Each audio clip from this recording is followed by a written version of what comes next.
आमलिका एकादशी व्रत कथा।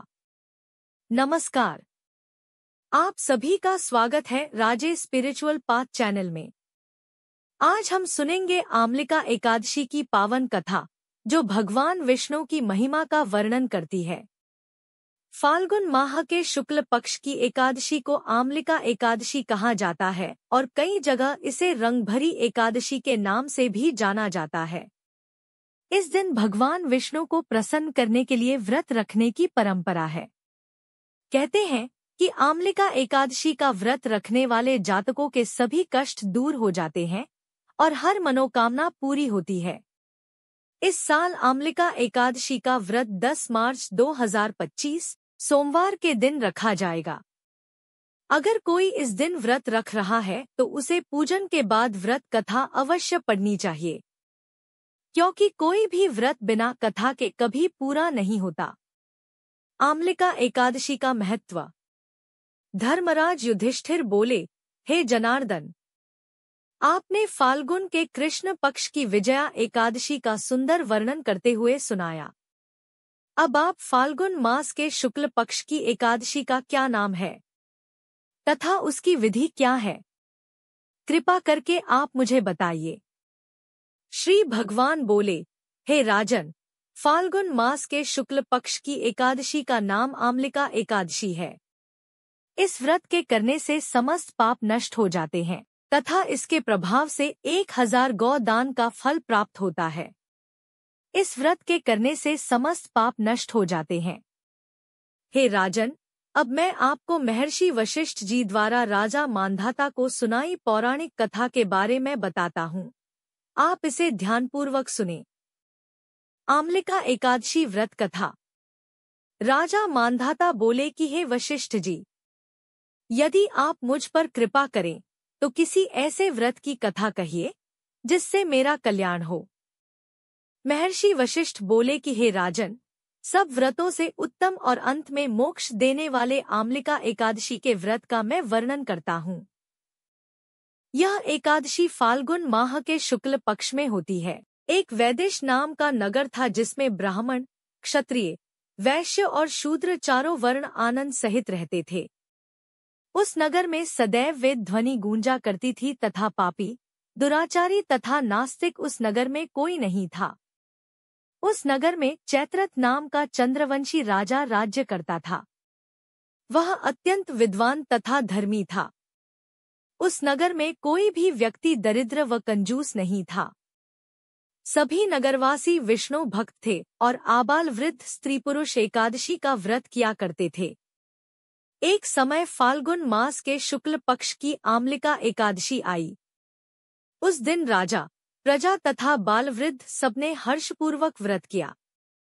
राजा अपनी प्रजा के साथ मंदिर में जाकर पूर्ण कुंभ स्थापित करके धूप, दीप, नैवेद्य, पंचरत्न आदि से धात्री, आंवले का पूजन करने लगे और इस प्रकार स्तुति करने लगे।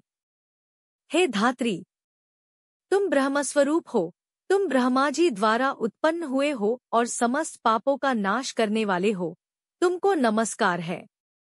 अब तुम मेरा अर्घ्य स्वीकार करो। तुम श्री रामचंद्र जी द्वारा सम्मानित हो, मैं आपकी प्रार्थना करता हूँ, अतः आप मेरे समस्त पापों का नाश करो। उस मंदिर में सबने रात्रि को जागरण किया। रात के समय वहां एक बहेलिया आया जो अत्यंत पापी और दुराचारी था। वह अपने कुटुंब का पालन जीवहत्या करके किया करता था। भूख और प्यास से अत्यंत व्याकुल वह बहेलिया इस जागरण को देखने के लिए मंदिर के एक कोने में बैठ गया और विष्णु भगवान तथा एकादशी महात्म्य की कथा सुनने लगा। इस प्रकार अन्य मनुष्यों की भांति उसने भी सारी रात जागकर बिता दी। प्रातः काल होते ही सब लोग अपने घर चले गए तो बहेलिया भी अपने घर चला गया। घर जाकर उसने भोजन किया। कुछ समय बीतने के पश्चात उस बहेलिये की मृत्यु हो गई।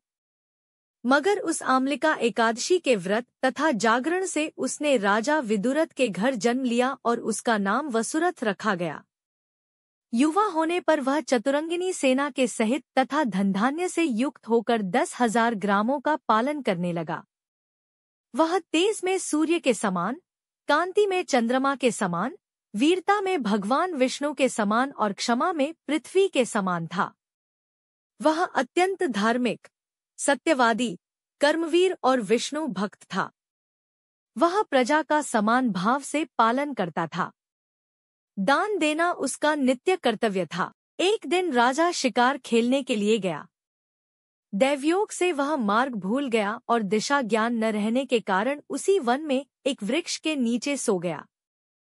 थोड़ी देर बाद पहाड़ी म्लेच्छ वहां पर आ गए और राजा को अकेला देखकर मारो मारो शब्द करते हुए राजा की ओर दौड़े। म्लेच्छ कहने लगे कि इसी दुष्ट राजा ने हमारे माता, पिता, पुत्र, पौत्र आदि अनेक संबंधियों को मारा है तथा देश से निकाल दिया है, अतः इसको अवश्य मारना चाहिए। ऐसा कहकर वे म्लेच्छ उस राजा को मारने दौड़े और अनेक प्रकार के अस्त्र शस्त्र उसके ऊपर फेंके। वे सब अस्त्र शस्त्र राजा के शरीर पर गिरते ही नष्ट हो जाते और उनका वार पुष्प के समान प्रतीत होता। अब उन म्लेच्छों के अस्त्र शस्त्र उल्टा उन्हीं पर प्रहार करने लगे, जिससे वे मूर्छित होकर गिरने लगे। उसी समय राजा के शरीर से एक दिव्य स्त्री उत्पन्न हुई। वह स्त्री अत्यंत सुंदर होते हुए भी उसकी भ्रिकुटी टेढ़ी थी। उसकी आंखों से लाल लाल अग्नि निकल रही थी, जिससे वह दूसरे काल के समान प्रतीत होती थी। वह स्त्री म्लेच्छों को मारने दौड़ी और थोड़ी ही देर में उसने सब म्लेच्छों को काल के गाल में पहुंचा दिया। जब राजा सोकर उठा तो उसने म्लेच्छों को मरा हुआ देखकर कहा कि इन शत्रुओं को किसने मारा है? इस वन में मेरा कौन हितैषी रहता है? वह ऐसा विचार कर ही रहा था कि आकाशवाणी हुई, हे राजन, इस संसार में विष्णु भगवान के अतिरिक्त कौन तुम्हारी सहायता कर सकता है? इस आकाशवाणी को सुनकर राजा अपने राज्य में आ गया और सुखपूर्वक राज्य करने लगा। महर्षि वशिष्ठ बोले कि हे राजन, यह आमलिका एकादशी के व्रत का प्रभाव था। जो मनुष्य इस आमलिका एकादशी का व्रत करते हैं वे प्रत्येक कार्य में सफल होते हैं और अंत में विष्णुलोक को जाते हैं। आमलिका एकादशी को विभिन्न स्थानों पर अलग अलग नामों से जाना जाता है। ब्रज में इसे रंगभरनी एकादशी, श्रीनाथद्वारा में कुंज एकादशी और खाटू नगरी में खाटू एकादशी कहा जाता है। इस दिन विशेष रूप से आंवले के पेड़ की पूजा करने का महत्व है, क्योंकि आंवला भगवान विष्णु का प्रिय वृक्ष माना जाता है। इस प्रकार आमलिका एकादशी व्रत कथा समाप्त हुई। जय श्री हरि। यदि आपको यह कथा प्रेरणादायक लगी हो तो जय श्री हरि कमेंट में अवश्य लिखें। ऐसी ही और अद्भुत आध्यात्मिक कथाओं के लिए हमारे राजेश स्पिरिचुअल पाथ चैनल को शेयर, लाइक, कमेंट और सब्सक्राइब करना न भूलें, ताकि हम आपके लिए और भी दिव्य कथाएं ला सकें। धन्यवाद। जय श्री हरि।